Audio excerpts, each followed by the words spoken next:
divinely guided messages for healing of the mind, the body, and the soul. Welcome. Take a deep breath into the moment. Being present in the moment is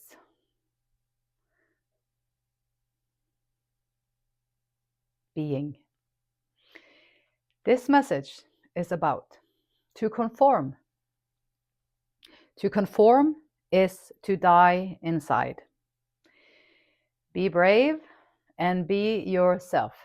To conform is to die inside. Be brave and be yourself. I talk about people being disconnected from themselves. And to conform is to become disconnected from yourself. When you become disconnected from yourself, you are...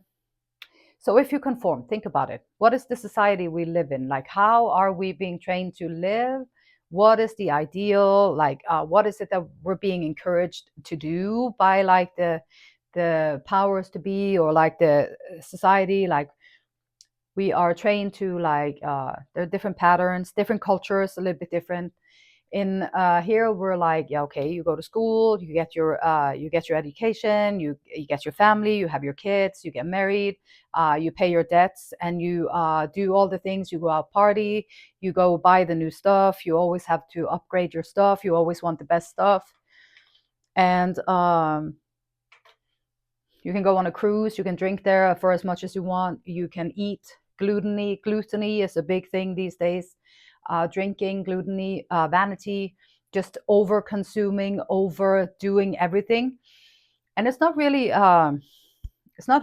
like anything wrong with people who do that. There's nothing wrong with it. There's nothing, but it's taking away, it's disconnecting you from yourself. Basically, these are the things that we've been told, that if you do these things, you're going to be very happy. If you go there, it's going to be so great. Like, if you do these things, you're going to be very happy, and this is going to make you very happy. And so you go there, and it maybe make you happy for like 5 minutes or 10 minutes or for however, and then there you are, like back to yourself again. And this, the reason why some of us go on these adventures and overeat and overdrink and overdo and overbuy and overdebt ourselves, the reason why we do that is because we're trying to cover up this emptiness that we carry inside. This emptiness that we carry inside. This is the consequence of conforming.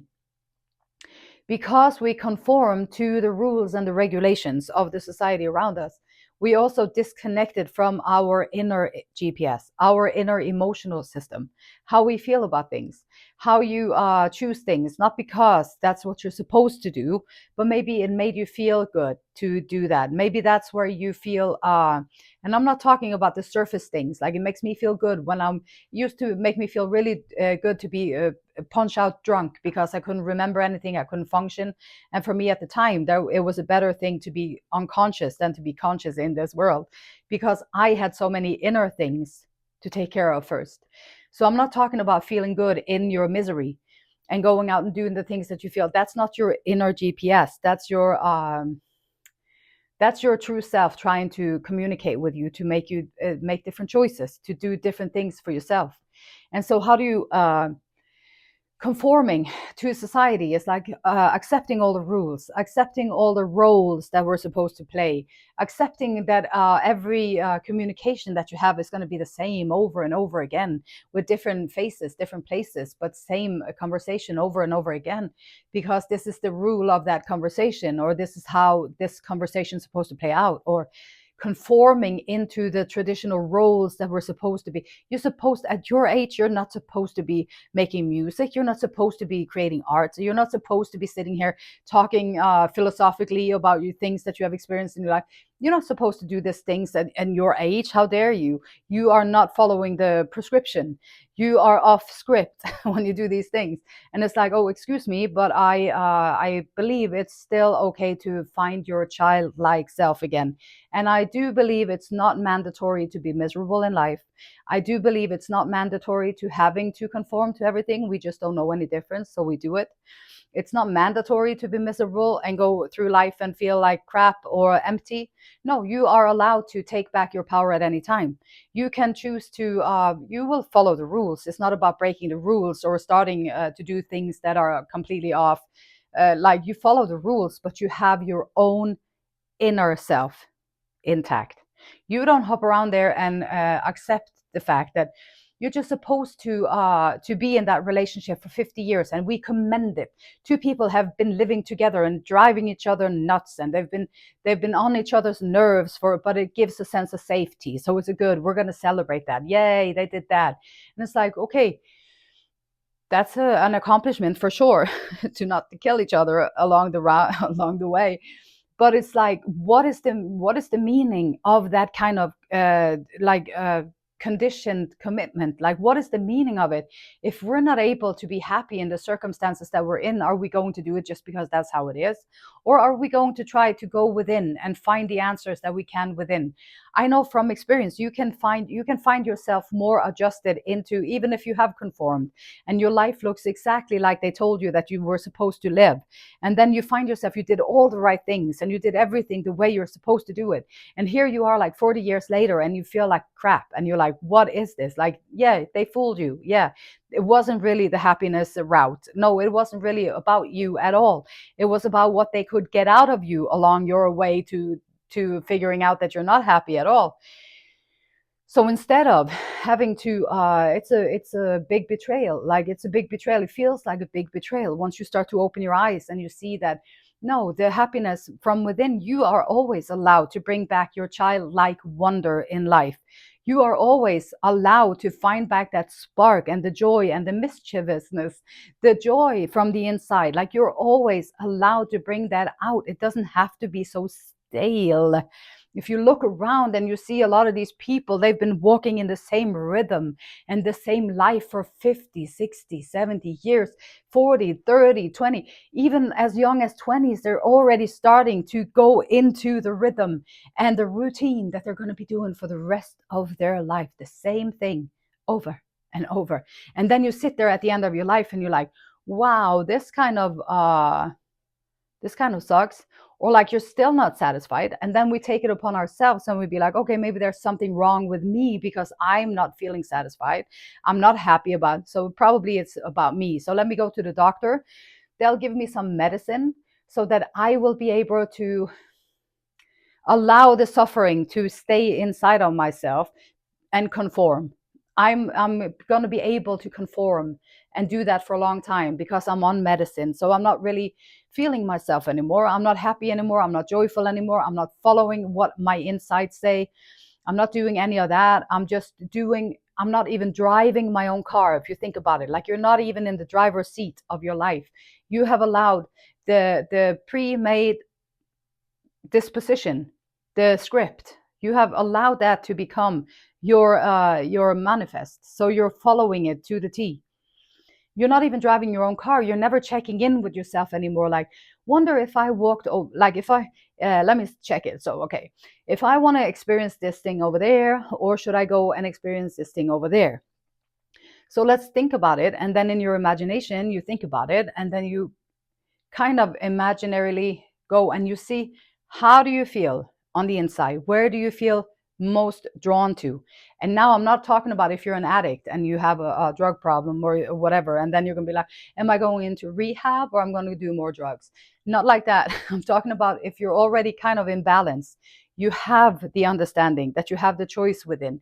You have been going through the detoxifying process. So now you know who you are on the inside, and you are in touch with your own emotions, not the wounds, and not the once you conform, there's going to be a layer of disappointment. There's going to be a layer of kind of a betrayal. There's going to be a layer of anger, and there's going to be a layer of like disappointment for this life that is not quite what you thought it would be. And so once you break through that barrier, on the backside, there you are still, like, there is that person, that soul who had their dreams, who had beliefs, who had longings, who had fun, who had a joyful experience, who was feeling things and being vibrant and alive from the inside out. And that person is still in there, It's just like behind these barriers that life has given us. So part of our journey is to find our way through the barriers and back into ourselves. And you might not even have to change your relationship. Now maybe you're going to be at the happiest camper ever in a 50-year long relationship. Or now that you found your own inner source of joy, maybe you'll be able to continue to do the job that you did, but whatever they used to tell you that used to trigger you, it doesn't bother you anymore. It's okay. It doesn't bother you anymore because you did the inner work. So you find your own way, you find your own place. Conforming is just dying inside. You don't want to die inside because it makes life so daunting, and it makes life so long, and it just makes life so colorless.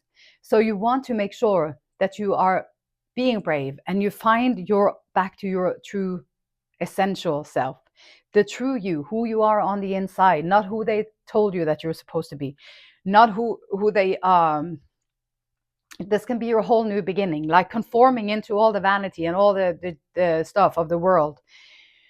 Going within, finding your inner values, like the love, the self-acceptance, the love, the self-awareness, like understanding, like instead of just lashing out, not understanding why you react in certain ways to people, but being more self-aware, being like, okay, that's probably triggering that wound that I have there from before. So if I can deal with the wound that I have from before, then I will be happier when I walk into similar situations because it won't bother me anymore. I don't have to deal with it again and again and again. And so taking charge of our own, being the driver's seat of your own happiness, being the driver's seat of your own personal freedom, like your personal freedom, instead of conforming. If you look at like these, also the crazy societies where everybody had to conform, and now there's this dictator and everybody has to do these things. And then it's like one person, it's like just one person. And then society kind of is a little bit like that, like one person. We want this one behavior because it's predictable and it's easier to walk around each other, but it's really not. It's just seemingly, because you're not going to be out there. Like even if you have your vibrant self within yourself, your soul is awakened, you have fun, you can enjoy life, you can be yourself. You're still going to do your responsibilities, you're still going to show up, you're probably going to do even better because now you're loving it. You're not just doing it from duty, and you're not just doing it because it's in the script, but you're doing it because you're actually choosing to do it. And so being your own vibrant self, it's a new beginning. Like it's a new beginning, and you're going to create so much more. Like you're going to take your power back once you start to implement like that childlike joy again, childlike wonder, like the things that we take for granted. We can be like, but just a practice, like in your day to day, wow, and allow yourself to be wowed by things. Allow yourself to be like to see things with fresh eyes, to just be, even if you've seen it a million times before, you haven't seen that one before. So that's pretty cool. And then you can just make a little adjustment in how you see things so that you can bring your vibrancy back into your body, back into yourself. Now you can walk around on planet Earth and have a good time. Now you can walk around there and be adding something to people when you meet them. Now you can walk around there and you can be someone who actually lifts up the whole spirit around everywhere you go. And so it's not selfish to not wanting to be just exactly like everyone else, like predictable in the behavior and all that stuff. You can be your own vibrant self. You don't want to die inside. You want to keep your spirit alive. And the spirit is asking you to do that. It's, yes, the beautiful light in me. It honors, it loves, and it respects the same beautiful light in you. And until next time, namaste.